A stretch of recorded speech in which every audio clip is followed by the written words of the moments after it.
Bud, Not Buddy, Chapter 15. Now, Bud, Miss Thomas said, this is what we call Grand Calloway Station.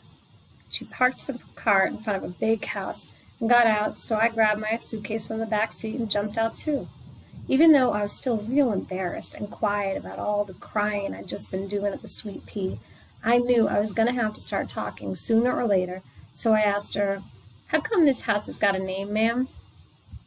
She said, "Mr. Calloway said a long time ago that there were so many different people in and out of here at so many different hours of the day and night that it reminded him of that train station in New York City, Grand Central Station.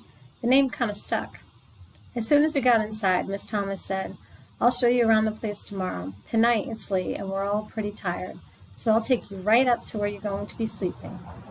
I followed her up a staircase and we walked down a hall. Miss Thomas opened a door and we went in. On one side there was a bed and a window with some curtains, and on the other side were two little doors. Sitting in the space between the two doors was a chair and a little table like the kind you see in the moving pictures that women use to put lipstick on. It had a long skinny drawer that went across the bottom and a big round mirror stuck right on top. Next to the bed there was a little table with a lamp that had a picture of a skinny little black horse right in the lampshade. Miss Thomas turned on the lamp, and the horse got all bright. Now I could see it was brown. Miss Thomas said, "We're going to have to talk to Mr. Calloway about where you can put your things, Bud. I don't think you'll be able to fit anything in those closets." She pointed at the two little doors. "There's a lot of old things in there that he really needs to clear out. For now, just put your suitcases there." She pointed at the table with the mirror on it. I said, "Yes, ma'am. Thank you, ma'am." She smiled and said, "Okay, I guess that's it. The first door in the hall on the left is my room, the second door is Mr. Calloway's, and the door on the right is the bathroom. Do you think you'll be all right?" I would, except that those two little doors were starting to make me nervous. They looked like they were just the right size for a young Frankenstein or Wolfman to come busting out once all the grown folks left the room. And since there was only one chair in the room, I wouldn't be able to block both of the doors off. I said, "I'll probably be okay, ma'am, but there's one thing I'm wondering about." "What's that, sweetheart?" I pointed at the doors and said, "Are those locked?" I was going to have to try to make a better first impression on Miss Thomas. She had to think I was pretty babyish, what with me crying my eyes out before and now being scared of some little monster-sized doors. She laughed and said, "I don't think they're locked, but there's nothing in there but girls' clothes and toys." I said, "Won't the girl get mad if she comes back in here and I'm sleeping in her bed?" Miss Thomas waited a second like she had to think. She finally said, "No, but I don't think you have to worry about that. She's gone." Uh-oh. That was two things to get nervous about in one sentence. The first thing to worry about was Rules and Things number 547 or something. That was the one about the adult tells you don't worry. The second bad thing was Bud Caldwell's Rules and Things to have a funner life and make a better liar out of yourself, number 28. That was a real short one. Rules and Things, number 28. Gone equals dead. I don't know why grown folks can't say someone is dead. They think it's a lot easier to say gone. That meant I was going to have to spend the night in the room with the little dead girl. That meant I was going to not be getting much sleep at all.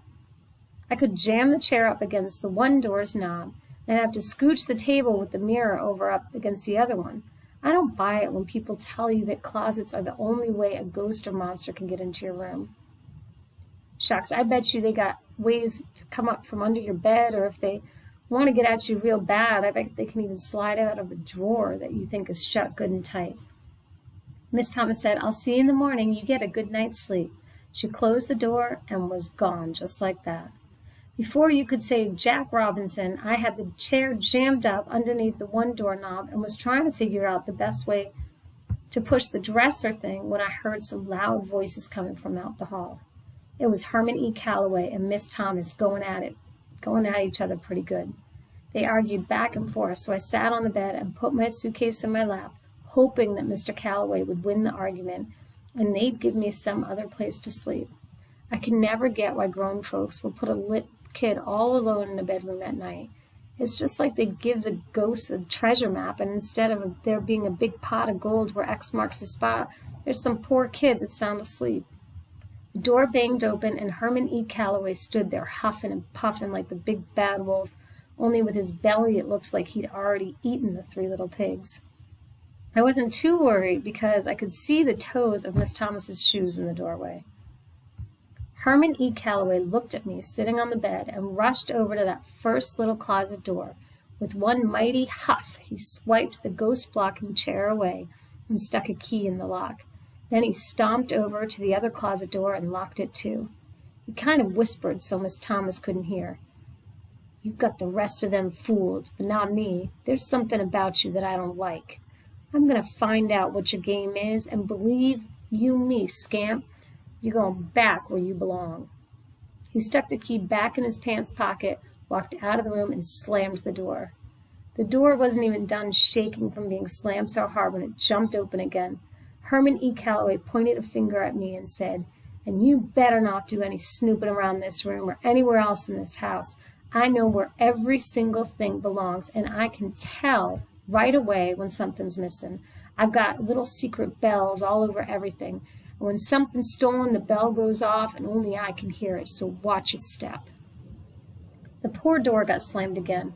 Miss Thomas said, "You know, Herman, half the time I don't know if I should laugh at you or just feel sorry for you." What Herman E. Calloway said reminded me of what they used to tell us when they'd take us kids from the home to the YMCA to go swimming. Before we'd start swimming, the white lifeguard made us sit on the edge of the pool with just our feet in the water. He'd say, "We've had problems with you children urinating in the pool in the past. We've begged you and pleaded with you to stop, but you don't seem to get the message. This has forced the Y to spend a great deal of money to put a special new kind of magic chemical in the water. This chemical reacts to turn water contaminated with urine a bright red. Therefore, if you urinate in the pool, a bright red cloud will surround you, and we will be able to tell who has relieved themselves.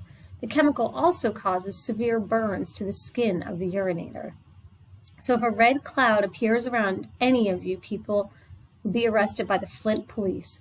You will go to the hospital to fix your burns, and you will go to jail, and then your name will go on the list that says you can't swim in any pool in any building anywhere in the world.